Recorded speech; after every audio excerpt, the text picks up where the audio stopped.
Hey babe, I'm gonna do some threshold intervals. Do you even know what your FTP is? Of course I guarantee he thinks you can hold your FTP for an hour. Well, that is the basic definition of FTP. He probably did a 20-minute test like an old timer. That is one of the more reliable ways of doing the test that is also repeatable. Repeatable? Like you've done that in years? Scratch the ride, babe. I need to teach these kids about FTP. No thanks. FTP is not to be confused with any scientific definition you may have of threshold or any results you may find in a lab. When we talk about FTP, we are talking about your real-world 60-minute power. We use this 60-minute power to set up your training zones. Think of this.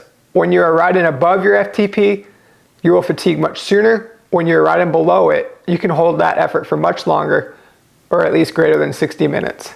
We find the 20-minute field test is the best way to determine your FTP.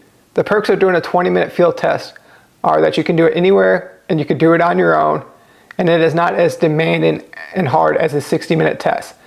All these things make the 20-minute field test very repeatable. To determine your FTP from this 20-minute effort, you will need to take 5% off of your peak 20-minute power.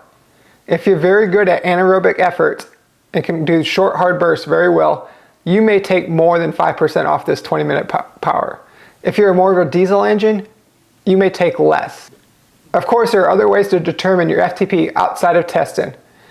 You can use your data from group rides and races. If you have a 20-minute effort that is greater than 105% of your FTP, chances are your FTP is higher. Another way is looking at your X power for 60 minutes. If your X power is higher than your FTP, chances are your FTP is higher. Of course, you want to be careful with X power, as if you have very short high bursts throughout that 60 minutes, it may be inflated.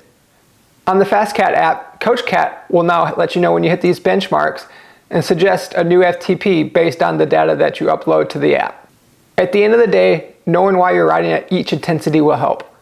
Listen to your body, monitor your heart rate, and know your perceived exertion.